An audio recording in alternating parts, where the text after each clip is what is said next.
Mañana está con nosotros, le agradezco mucho, Andrea Marván, la comisionada presidenta de la Comisión Federal de Competencia Económica. Andrea, qué gusto que estés esta mañana en el programa, sobre todo porque te he escuchado con algunos otros colegas, pues en una interpretación, sobre todo explicación de la propuesta que ya se ha publicado, la iniciativa para la creación de la Comisión Nacional Antimonopolios. Gracias por tomar la comunicación.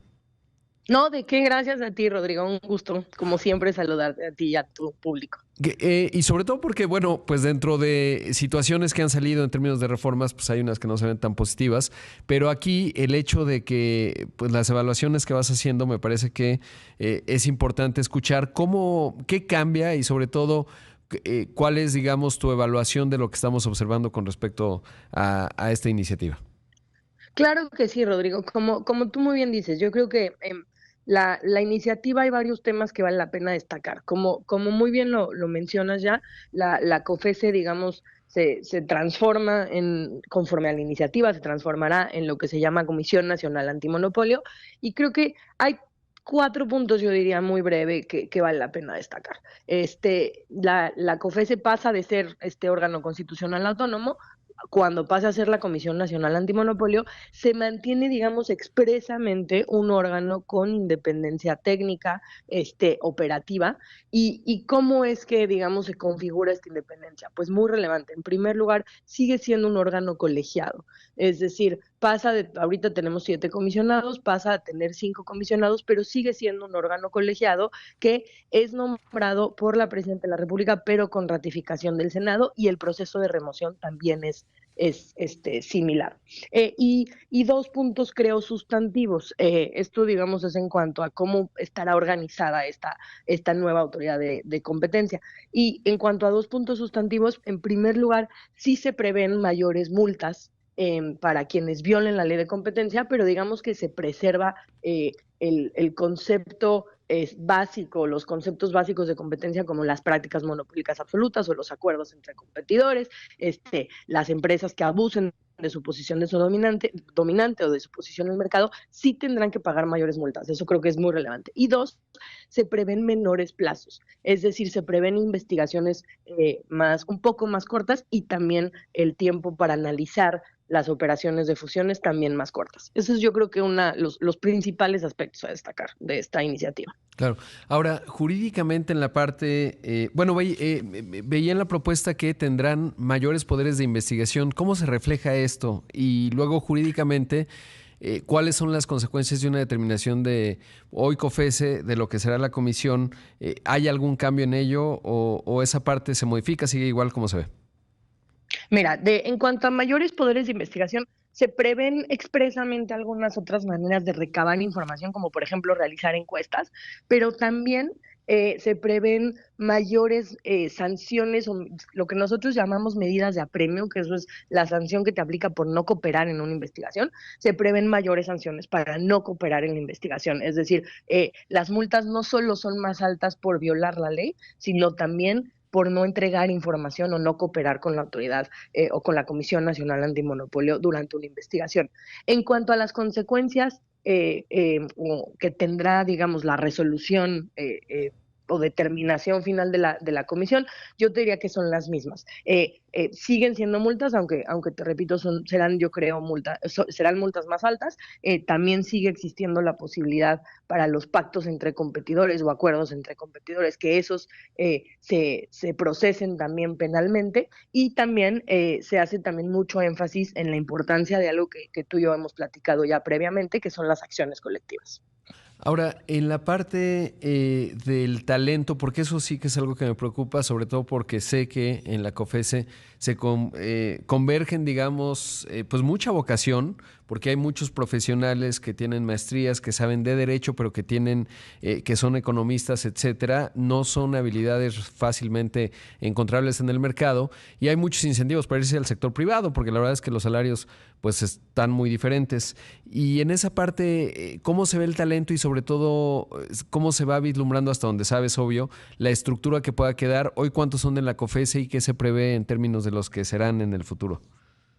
Sí, esa, como muy bien lo señalas, es una parte crucial. Creo que en este este momento, digamos, ya tenemos la iniciativa presentada en la que se puede un poco vislumbrar hacia dónde se va a dirigir la política de competencia en el país y tiene varios aspectos que vale la pena destacar o recalcar, que ya dijimos. La segunda parte que me parece también fundamental y digamos que es lo que lo complementaría es que el talento que integra la COFESE, y en eso es en lo que yo estoy digamos, no 100, sino 200 y 300% de mi tiempo dedicada a que el talento de la comisión y la gente que integra esta comisión, que como muy bien dice, son abogados, son economistas, con muchísima experiencia y con muchísimo conocimiento, y ellos son los que hacen que las investigaciones sean exitosas. Ellos son los que hacen que los casos se sostengan en el Poder Judicial. Ellos son los que logran ir a las empresas, hacer visitas de verificación sorpresa de manera impecable y luego además hacer análisis forense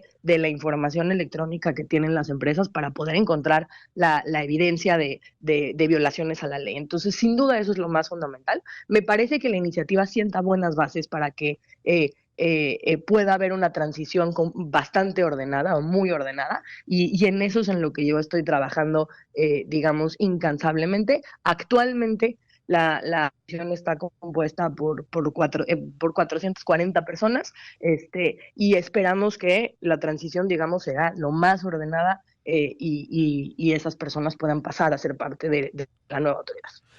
¿Hoy qué presupuesto tiene COFESE? O sea, ¿cuál se aprobó? Esa es una gran pregunta. Nosotros el año pasado habíamos solicitado, o bueno, para este año, perdón, habíamos solicitado el mismo presupuesto que tuvimos el año pasado, que es el presupuesto menor para cualquiera de los órganos constitucionales autónomos. Habíamos solicitado un presupuesto de 680 millones de pesos, nos dieron 200 millones de pesos. Wow. Y debo decir que gracias a una administración completamente cuidadosa y una austeridad extrema en la que hemos tenido que tomar ciertas medidas, hemos podido mantener a prácticamente toda la plantilla de COFESE, y así lo tenemos que Sí. seguir haciendo. Pero sí, tenemos un presupuesto muy bajo, pero hemos sido muy cautos y muy cuidadosos en cómo administramos el presupuesto, porque lo que más a mí me importa en la comisión es la gente, y a ellos son a los que tenemos que cuidar y mantener. Claro, o sea que si voy a conversar contigo a la COFESE, llevo 2 cafés, uno para ti, otro para mí, quizás uno para Laura. Eso te lo Porque agradecería supongo mucho. que con esos números que nos acabas de dar, pues está bastante complicado. Sabes que nos va a tomar el corte, pero me gustaría empezar a abordar cuál ha sido tu diálogo, sobre todo, y cómo pudiera configurarse la relación con el titular de Economía. Entiendo bien lo que nos acabas de explicar en términos que tiene, pues, aunque está bajo el paraguas de Economía, tiene libertad o, digamos, autonomía dentro de Economía, pero pues indiscutiblemente cambia la estructura. Y en ese contexto, ¿cómo vislumbras que esto pueda cambiar? Sobre todo porque en otras partes, en otros momentos de México, siempre había ciertos grados de autonomía profesionales, un poco lo que has descrito, pero de repente sí llegaba a haber ciertas presiones políticas que las había dentro de la COFESE. Conozco bien la historia y bueno, pues desde hace décadas literal, esas presiones siempre están ahí. Pero si esto crees que pueda cambiar o cuáles son los riesgos de este nuevo arreglo institucional. Pero te dejo ahí plantear la pregunta, Andrea, y si quieres, regresando al corte, hablamos esa otra parte, porque al final, pues digamos, la COFESE siempre decíamos necesita más dientes, parece que se los dan, hay más sanciones, si no cooperas o arrastras los pies, pues también sanción, y eso no estaba. Entonces, parecería que va en el sentido correcto, pero también pues hay un cambio, y eso me gustaría que nos contestaras. Pero regresando al corte, si eres bondadosa con tu tiempo, Andrea. Claro que sí, con mucho gusto. Regresando, platicamos a estas muy interesantes preguntas. Esta mañana está con nosotros Andrea Marván, comisionada presidenta de la Comisión Federal de Competencia Económica. Andrea, bueno, pues te dejaba ahí plantear la pregunta, pues ¿cuáles son los riesgos o lo que implica en términos de que ahora esté bajo el paraguas de Economía? Y también, y agrego, el que se reduzca el número de comisionados, ¿esto cómo juega a la hora que se toman decisiones colegiadas? Sí, muchas gracias, Rodrigo, por poder seguir platicando contigo. A ver, creo que el arreglo que tenía la COFESE, y nosotros lo dijimos desde que salió la iniciativa hace ya más de un año para, digamos, extinguir a la Comisión Federal de Competencia Económica, no es, digamos, existen diversos modelos de arreglos institucionales o de diseños institucionales en el mundo de autoridades de competencia. Y digamos que lo más relevante o lo más destacable de estos arreglos es que sean órganos colegiados, es decir, que la decisión no dependa de una sola persona, y me parece que eso, digamos, es algo con lo que cumple la iniciativa, que a través de ciertos, tanto el proceso de nombramiento como el proceso de remoción, como el periodo en el que duran quienes van a tomar las decisiones, el proceso de nombramiento y de remoción, como se establece ahora, pues sigue siendo, digamos, de dos órganos, ¿no? Participa, si bien va a ser un órgano descentralizado, quien nombra, pero hay que ratificar, es el Senado, y lo mismo para la remoción, y sobre todo, muy importante, con causas, digamos, específicas. Y hay un punto que creo que no habíamos platicado, hay un punto en el que también el periodo de nombramiento, que sean periodos de nombramiento fijos. En este caso se reducen los periodos de nombramiento. Actualmente los comisionados tenían un periodo de 9 años, se reduce a 7 años, pero siguen siendo periodos transeccionales, es decir, que van a ir más allá o que van a permanecer durante su puesto aún después de cualquier cambio de gobierno que podría haber a nivel ejecutivo. Entonces, este modelo, insisto, en México digamos que teníamos el mayor grado con una autonomía constitucional, pero éramos de los pocos órganos en el mundo que mantenía esa autonomía constitucional. Más bien, yo creo que con estos elementos básicos, lo que yo seguiría recalcando es que ahora, lo que es clave, más allá de quienes toman las decisiones, es que el personal técnico, que insisto, son, como lo decías, los abogados, los economistas, que además en el sector privado se la pasan queriéndolos contratar Claro. Y trabajar con ellos y pagándoles, por supuesto, 3 veces más de lo que les podríamos nosotros pagar aquí, es que ese personal se traslade. Entonces, teníamos nosotros un arreglo muy especial, pero creo que los elementos básicos para que tengas una autoridad independiente y técnica, sí, en cierta manera, se mantienen, pues. Oye, y los 5 serían, pues no serían escalonados, ¿no? Porque como comenzaría, pues hacia 2026, supongo yo, los 5 que lleguen durarán 7 años y habrá nuevas reglas. Eso no sé, porque es un procedimiento más bien, pues de entre lo que lo propone el Ejecutivo, en este caso la Presidenta, y lo ratifica el Senado, porque ya ves que a veces lo que observamos en el sexenio anterior es que no se mandaban los perfiles y entonces pues se quedaban ahí despoblados, digamos, los órganos de decisión. ¿Hay algún elemento que pueda abordar esta parte contingente que luego pues erosiona, digamos, la institucionalidad? Pues mira, creo que la primera parte que mencionas respecto a que son 7 años, pero para quienes vayan a integrar el primer pleno de la Comisión Nacional Antimonopolio, la iniciativa en uno de sus transitorios establece expresamente, digamos, algunos periodos más cortos para ese primer pleno, para justamente garantizar, digamos, esta rotación. Entonces, me parece que él o la primer comisionada va a salir, creo que en el 2028, después en el 2029, y entonces con esos periodos, que eso se hizo cuando se nombró a la primera, digamos, generación de comisionados en la COFESE. Entonces, sí trae, digamos, una disposición expresa que, aunque son 7 años, la primera integración de la nueva Comisión Nacional Antimonopolio, el Pleno, digamos, va a tener cierta rotación para que se pueda asegurar eso, que no todos duren o estén exactamente los mismos 7 años Bien. en el cargo. Claro. Y la otra parte que tiene que ver no directamente con lo que estamos hablando en términos de esta nueva comisión, pero pues tú conoces bien el lado, digamos, de los jueces en términos de cuando la COFESE presenta un caso, pues tienes que tener un juez sofisticado que pueda entender esto.